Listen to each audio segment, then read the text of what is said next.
Thank you, Sandra. So let's dive into the health and medical business, which stands for 20% of Essity sales. And we are a global business with a broad presence across the geographies. Incontinence care accounts for a bit more than half of our business, and then wound care, compression therapy, and orthopedics stands for 20%, 10%, and 12% respectively. Since 2019, we've grown this business 28% and also strengthened our profit margins. And one thing that is behind this, one positive development that is behind these figures is that we have managed to, after getting negatively impacted by the pandemic, we've managed to grow medical solutions for 14 consecutive quarters. What's also very pleasing to see is that we are now back to growth in incontinence care after stepping out of some low-margin business in the past year. So looking now at 2024, we are growing 4.2%. If we exclude the exits I just talked about. And on top of that, we have strengthened our gross margins and we have strengthened our profit margins by as much as 5.6 percentage points. So what's behind this performance? Well, it's a lot about excellent price increases, of course, but that is in combination with market shaping, because that's absolutely fundamental in our business, that we work with the payers in the healthcare system in order to enable price increases in our regulated business. Then a prerequisite for us to be able to raise prices is our differentiated offers. We have stayed focused on driving innovation and leveraging our superior technologies throughout these volatile times. And we have also had some acquisitions to support and strengthen our offers further. One is securing the Sorback technology through the Abigo acquisition. And some of you might recall also the waterproof casting that we got through the Aquacast acquisition. Another part of our success recipe is cost saving, and especially in our incontinence care products, we've managed to take out cost out of the specification without impacting product performance. So that has been good, and we've done that through smart material choices and also through technology shifts. And we have restructured our unit to make us make it simpler to operate and also reduce our operational costs, making us fit for the future. And then if we look to the future and moving forward, we are in a very good position to continue on this positive, profitable growth journey. We have some really strong positions to grow from, not the least our number one position in incontinence care, in compression therapy, and in fracture management, which is part of orthopedics. We, as you heard Sahil say, we expect to grow some 3 to 4%. And the drivers behind that growth, one is the prevalence of the chronic conditions, the high prevalence of the chronic conditions that we serve. And the other one is the growing aging population that Sahil also talked about. Now, this demographic shift, it's not only driving the demand of our health and medical products, it's also driving demand of healthcare. And healthcare systems around the world that I think most of us experience also is struggling with constraints in staffing and constraints in funding. Also, what this is doing, this is of course a consequence of that is price pressure on us, but another consequence is also that some care is moving from institutions to the home care environment. Another trend that we see, as many other industries, is of course the increased demands on sustainability, both from regulation as well as from customer requirements. Now, some of these trends might imply that we have some business challenges, but more than anything, they offer business opportunities for us. Because for us, our holistic superior offers that provide health economic benefits become even more relevant in this environment. One example of that is the services that we provide to incontinence caregivers that help nursing homes to deal with the lack of staff. I'm talking digital solutions and trainings and so on. Another thing is the solutions we bring to prevent infections in surgical wounds and in chronic wounds. And that is mitigating the massive burden and cost on healthcare that comes with infection. So our solutions become even more relevant. Also, the combination that we have with medical expertise and consumer know-how and the broad channel presence that we have is making us very well equipped to capitalize on this trend towards home care. And then not the least, we have R&D capabilities, strong R&D capabilities to continue to innovate so that we continue to differentiate and premiumize even further, but also improve sustainability and cost position. And this is not the least true in our incontinence care business, where we continue to lead and shape the market, strengthening our #1 position further. And we do that by continuing to innovate and commercialize our TENA Total Care offer. And that consists of a wide range of products to meet individual needs, digital solutions for care efficiency, and services and tools for the caregivers. And we have some really hard evidence that this makes a difference to healthcare. We have done, for example, a study together with an NHS trust in England, where we looked at prioritizing individual care over cost per unit of the products, and the results were just overwhelming. Better care, reduced workload, and a staggering cost save of 500 million pounds. That's what I call a really compelling proposition. So we have a lot of benefits from this holistic solution that we have in incontinence care. Then in wound care, here we have strengthened our position over the years, and we aim to continue to outgrow the market and build scale in this category. And we aim to do that by focusing on our competitive advantages, our unique technologies. And one of them is the winning technologies that we have in infection management and prevention, Cudomid Sorbact and Hydrofera Blue. Another one is the fast-growing skin-sensitive range that we have, which is based on our superior technology for adhesion. So many examples of that. Then if we move to compression therapy, I would summarize the strategy here by that we are winning through delighting all the different stakeholders. So consumers being one stakeholder, they wear compression garments 24/7. What are they looking for? Comfort. So we bring superior comfort and enhance that with sustainability and fashion in this category. Then we have the customers, another stakeholder. They want this to be as easy as possible to put patients in the right garments, to order products, to access aftermarket services, and we aim to be the easiest one to work with. The third stakeholder, payers in the healthcare system, and for them we bring health economic benefits. And in fact, now in the US, the authorities have recognized that the benefits that come with diagnosing and treating lymphedema. So that has resulted in the Lymphedema Treatment Act that some of you might have heard of. So the coverage of insurance for compression therapy has increased. Then orthopedics, here we focus on where we have the strongest right to win. We have the strongest, very strong right to win in the cast room, where we are the recognized experts. We also have a very strong right to win in pharmacy channel, especially where we can cross-sell with TENA and Leukoplast.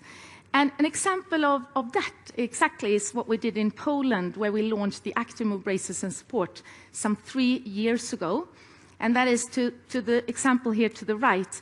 That is showing that we already now have reached a #2 position. So this is not a big business in isolation, but I think it shows what we can accomplish with our fantastic assortment. A bit bigger business then is the home delivery business in the UK for TENA, where we have grown 11%. And one driver behind that growth is that study that I talked about recently. Then the strong growth rates that you see here in Sorbact and Hydrofera, they are a testament to the competitive advantage that I mentioned when it comes to infection management, but also I would say a proof point for our ability to integrate M&As, because both of these are coming from M&As that we did in 2021. Then the fourth case of this selection of success cases that I brought is the fact that we have gained more than our fair share of the increased demand coming from the Lymphedema Treatment Act in the US. So growing lymphology in US with 16%. Now, what's common across these categories, and Sahil was mentioning that, is that we see a lot of potential growth in the business we are in nurturing the core. And in order to succeed with that, two very important areas is commercial excellence and innovation. And if we start with commercial excellence, we continuously work to enhance our sales capabilities to improve productivity in our sales force. Also, it's absolutely important for us to have the most effective and efficient go-to-market in every channel and category combination, market and category combination that we have. We are also transforming our go-to-markets, and I would say that we are in the forefront of using digital tools, new digital tools, to make sure that our customers get a seamless omni-channel experience from us.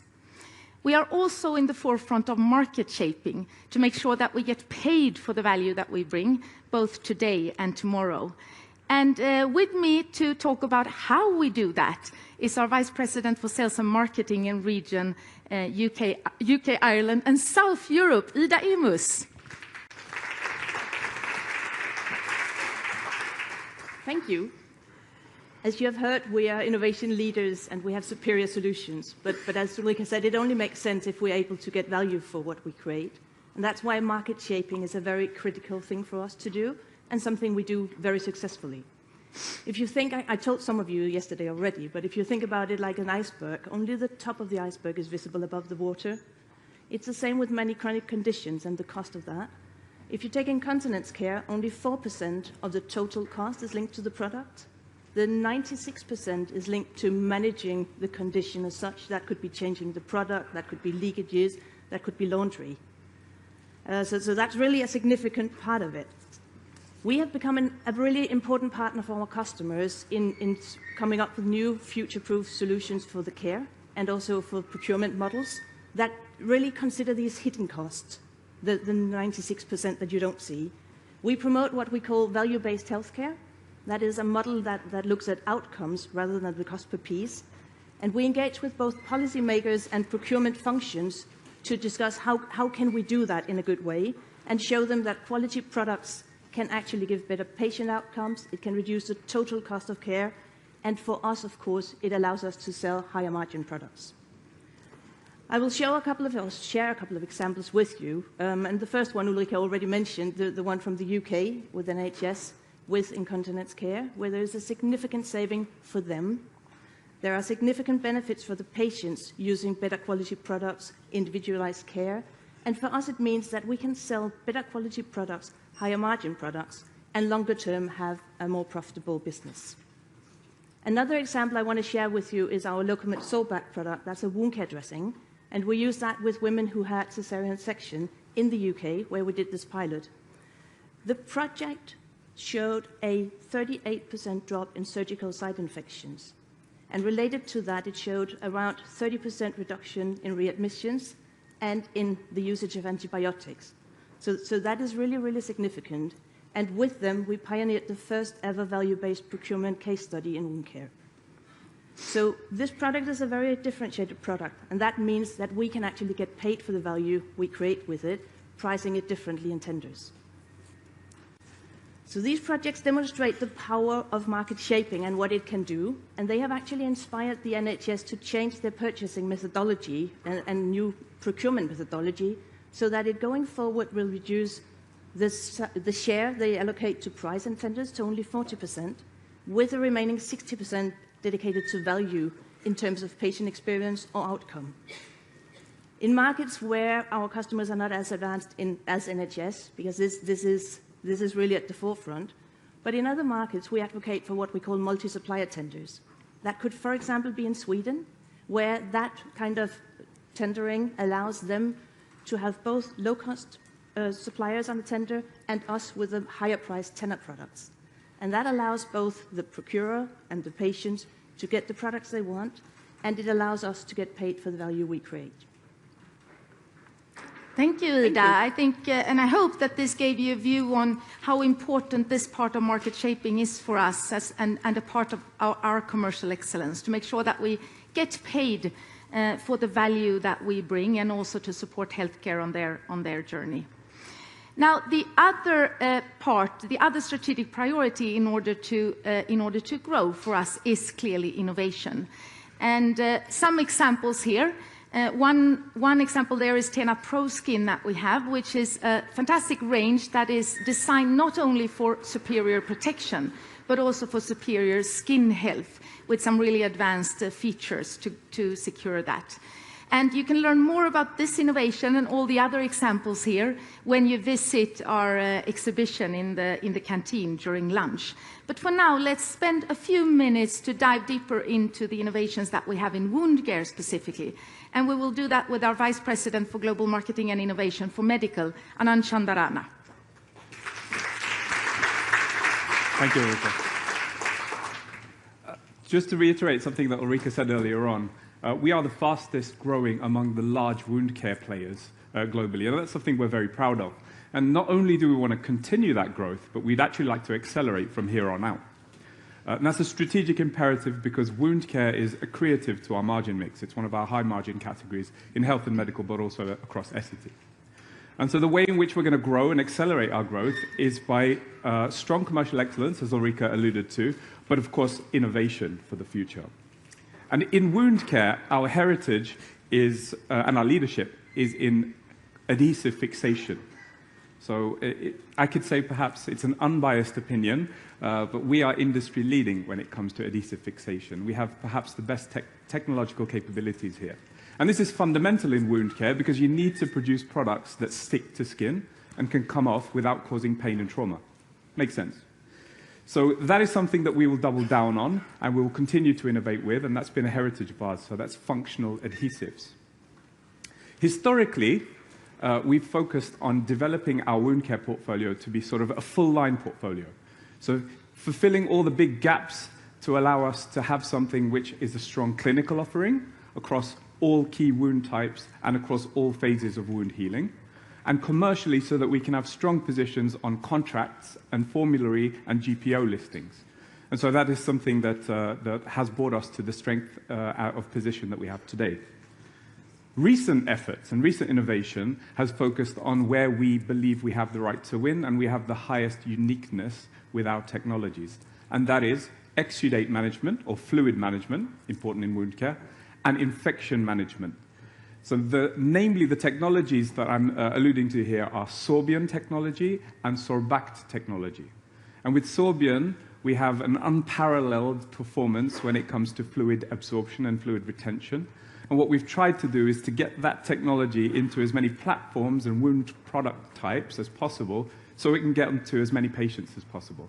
And what you'll see in the exhibition today, and you see it up on the slide previously, is a dressing that we've designed recently, which is Sorbion Carbon Plus, and that is with an odor-neutralizing technology with the carbon, and we hope to do more with expanding Sorbion to more and more platforms and technologies. When it comes to Hydrofera and to Sorbact technology for infection management, I don't think it's an overstatement to say that we've changed the game. So unlike traditional anti-infective products, which kill bacteria, our products bind, inhibit, and remove bacteria safely, non-cytotoxically, and that is, I guess, helping in the fight against antimicrobial resistance, which is becoming a real threat. So what we want to do with those well-appreciated technologies, which, by the way, allow us to grow some 20% year on year, what we hope to do with those technologies is to expand usage, to expand the claims so that they get on as many patients as possible. And then going forward, we have exciting technologies beyond functional adhesives and beyond infection management, where we really want to look into wound healing, where we want to look into sensorized dressings, and those are areas that our insights suggest that there are unaddressed challenges, and we really believe that we can meet them. So we'll do that through a combination of internal competence and expertise, as well as external partnerships and M&A.